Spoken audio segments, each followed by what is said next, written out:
Hello, friends. I have some good news. The chapter books that I ordered on Amazon arrived yesterday. So I'm going to start with good old Cam Jansen. This one is Cam Jansen, The Mystery of the UFO by David A. Adler. So if you read the summary on the back of the book, it says, mysteries follow super sleuth Cam Jansen everywhere she goes, even to a park with UFOs in sight. Cam and Eric see flashing lights in the sky, and everyone thinks aliens have landed. But Cam knows there's more to it than meets the eye. Can she solve this unearthly mystery? Does anybody have any predictions about what this one's going to be about? I would love to hear them. I'm going to make a prediction and say they think aliens landed, but it was really just an airplane. But let's see.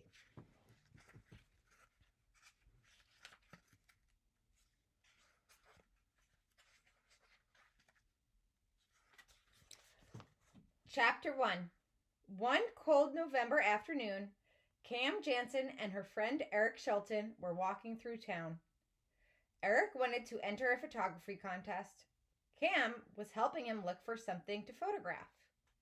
Cam picked up a crumbled potato chip bag from the street and held it over a litter basket. Take my picture, she said. You can call it Local Girl Cleans Up. I can't take a posed picture, Eric told her. You know the rules.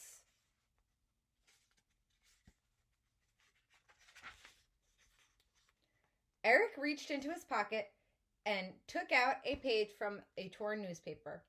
Here it is, Eric said, pointing to the page. Rule 3. I know the rules, Cam said. Sam closed her eyes and said, click. She always said click when she wanted to remember something.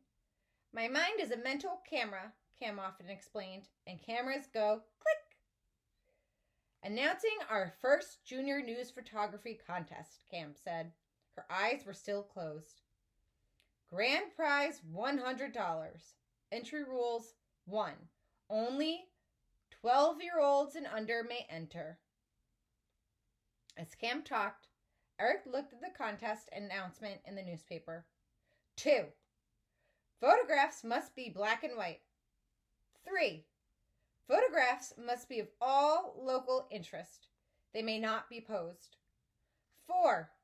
All entries must be received no later than November 30th.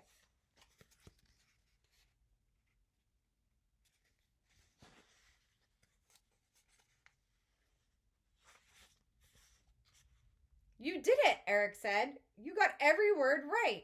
So you see what she just did there? She just was recalling all of those rules from her photographic memory. Interesting, right? People said Cam had a photographic memory. They meant Cam could remember an entire scene. When Cam wanted to remember something, even a detail such as how many buttons were on someone's coat, she just looked at the photograph stored in her brain. Cam's real name is Jennifer, but people started calling her the camera because of her photographic memory and because she said click so often. Soon, the camera was shortened to Cam. Now check me, Cam said. Her eyes were still closed. I'm going to say the rules backwards. 13th November, then later, no received, B must, entries all 4 posed B. Enough, Eric said. You're going too fast. I can't keep up. Cam opened her eyes. How did you do that? Eric asked. I have a picture of the rules in my mind. I just read from it. Cam put her books and lunchbox down. It's cold, she said. Cam closed the top button of her coat. She pulled down the knitted cap she was wearing until it covered the tops of her ears. It's going to get dark, Eric said. I'm not going to find anything to photograph now. Let's go home. Eric put the camera back in its case. I'm never around when anything happens, he complained. And I'll bet if I am around, either I won't have my camera or I'll be out of film. Or, Cam said, you'll forget to take the lens cap off. Cam and Eric often spent time together. They were in the same 5th grade class and lived next door to each other. If it wasn't for your hair, Cam's mother often teased, I think you and Eric were twins. Cam had what people called bright red hair, even though it was more orange than red. Eric's hair was dark brown. Do you visualize that? Do you have a picture of them in your head? They give you a picture here, too. Cam and Eric started walking home. They walked past a row of small stores at the edge of a shopping mall. Then they stopped at the corner and waited for traffic light to change. Meow! Cam and Eric looked up. A gray and white kitten was high in a tree. The branch she was standing on was shaking. The kitten took a step towards the end of the branch. The branch shook even more. Meow! I think she wants to come down, Eric said, but she doesn't know how. Cam opened her lunchbox. I have part of a tuna sandwich in here. Maybe I can get the kitten to come down. Cam reached up and put a piece of tuna fish on the part of the branch closest to the trunk. The kitten saw the food and turned around carefully. The branch shook, but the kitten didn't fall. She walked down the branch and ate the tuna fish. Cam reached out for the kitten.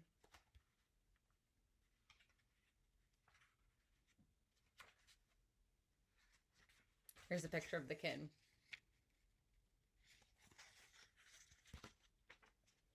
Eric was holding his camera. Smile, he said, and he took a picture just as the kitten jumped into Cam's arms.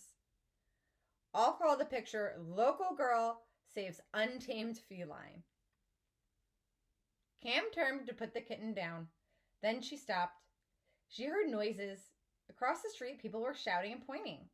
Cam looked to see what they were pointing at. What do you think they're pointing at? Remember the title. In the distance, Cam and Eric saw floating green, yellow, blue, and red lights. The lights seemed to brush against one of the trees at the edge of the park. Cam looked straight at the lights and said, click.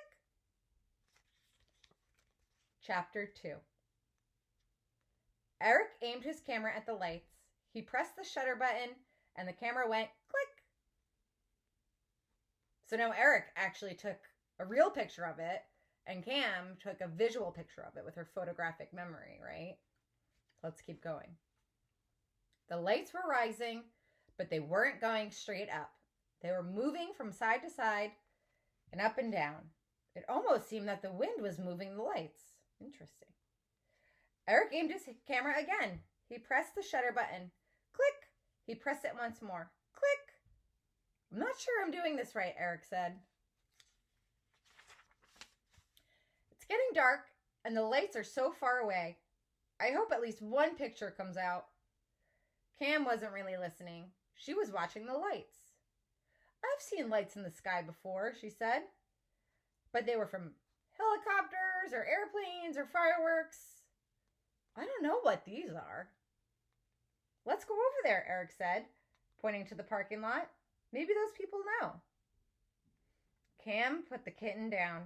Cam was picking up her books when she heard the kitten cry. The kitten was up in the tree again. That cat doesn't seem to learn, Cam said. The last time she was up there, you fed her some tuna fish, Eric said. The kitten learned that if she climbs up the tree, she gets something to eat. Cam opened her lunchbox. Well, all I have this time is bread. Cam reached up and put the bread on the branch. The kitten turned around carefully. She came down the branch and ate the bread. I'm going to hold on to you, Cam said, as she put the kitten in her coat pocket. If I don't, you'll just climb that tree again. Cam and Eric crossed the street. The people in the brightly lit parking lot were all looking up. Some children were taking photographs. A man and a woman were looking through pairs of binoculars. 6 lights. No, 7, the man said. 3 green lights, 2 yellow, 1 blue, and 2 red. That's 8. I have to get this right if I'm going to write it down. The man was wearing a big open shoulder bag. A notebook and a book called Birdwatcher's Guide were sticking out. Look at all the people.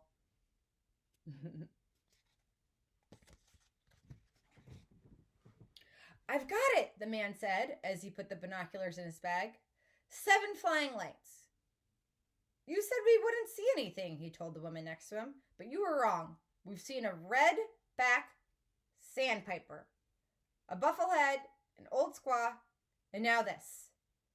The woman put her binoculars into a case. It wasn't a sandpiper, she said.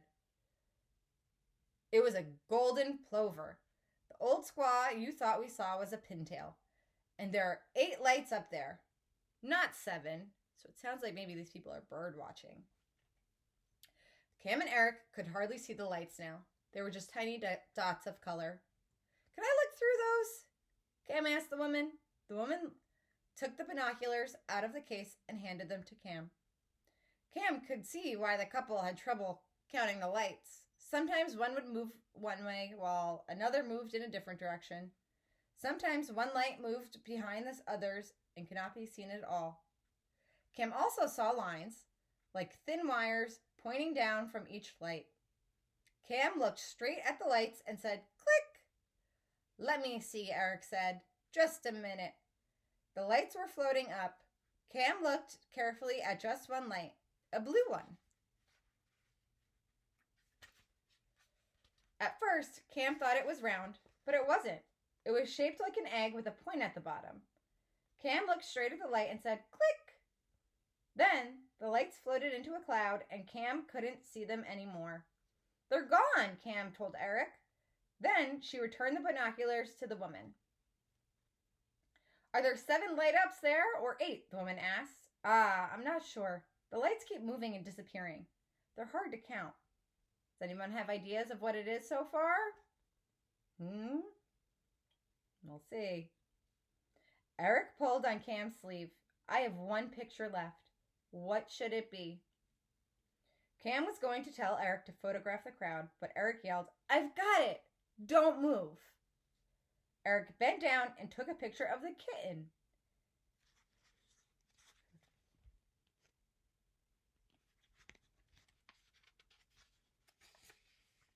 She was leaning out of Cam's pocket and eating from someone's bag of groceries.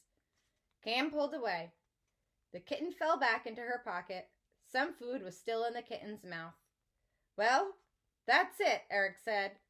"I hope nothing else happens. I'm out of film." "Look! Look!" someone in the crowd yelled.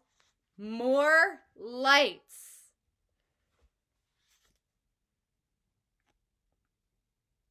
So that's the end of chapter 2. I'll stop there for today. I'll leave you hanging. But stay tuned because I'm also going to create a Kahoot for chapters 1 and 2 that will be available for you to answer. Have a good day. I'll see you soon.